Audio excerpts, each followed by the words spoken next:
A professora Cris Furk e hoje no canal Direito com Elas, nós falaremos da responsabilidade civil e da teoria do risco. Trataremos especificamente da responsabilidade civil objetiva, ou seja, aquela responsabilidade civil que independe da culpa. E isso por quê? Porque nós saímos de um sistema extremamente liberalista e subjetivista, baseado no Código Civil francês, que é o Código Civil de 1804. E hoje, atualmente, conforme entendimento do professor Sérgio Cavalieri Filho, temos um sistema predominantemente objetivista, muito embora o nosso Código Civil admita os regimes da responsabilidade civil subjetiva e objetiva. Para configurar a responsabilidade civil objetiva, portanto, eu preciso de dano, que é imprescindível, nexo de causalidade e a conduta do agente, sendo dispensável, portanto, a culpa desse agente. E a teoria do risco, que veio no final do século XIX, tem por base as teorias do risco criado e do risco proveito. O risco criado é o risco que decorre de toda a atividade que a pessoa exerce e que traz um risco e que, portanto, causando dano à vítima, deverá ser obrigado a repará-lo.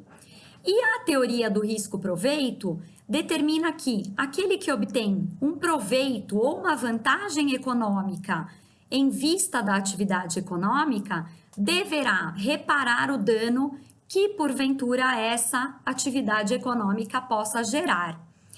O nosso Código Civil, pessoal, traz essa hipótese de responsabilidade civil objetiva no parágrafo único do artigo 927.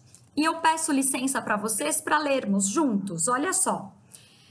Haverá obrigação de reparar o dano, independentemente de culpa, nos casos especificados em lei ou quando a atividade normalmente desenvolvida pelo autor do dano implicar, por sua natureza, risco para os direitos de outrem.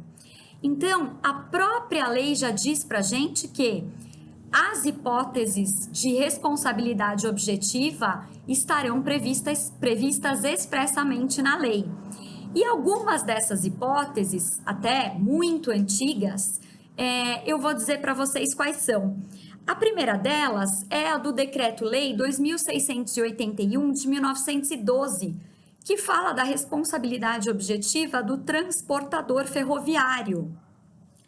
A Lei 8.213 de 1991, que trata dos acidentes de trabalho, a Lei 6.194 de 74, que fala do DPVAT, que é o seguro obrigatório para veículos automotores terrestres, a Lei 6368 de 81, que fala do dano ambiental, e a Lei 8935 de 94, que fala da responsabilidade objetiva dos serviços notariais.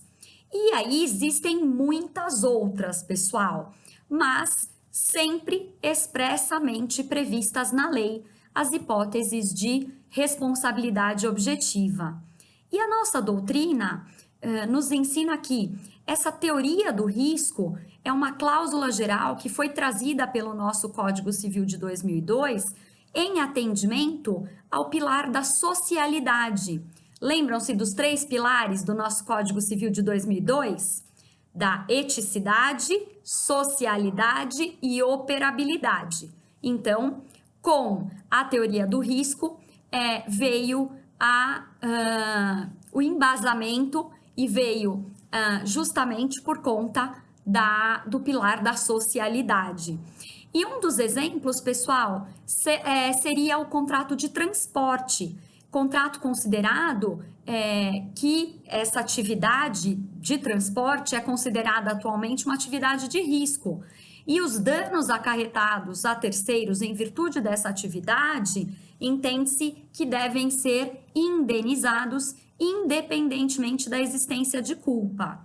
E claro, não podemos esquecer que encontra-se expressamente prevista a hipótese de responsabilidade objetiva, ou seja, que independe de culpa, o fornecedor em relação aos consumidores, nos termos do Código de Defesa do Consumidor, que é a Lei 8.078 de 1990.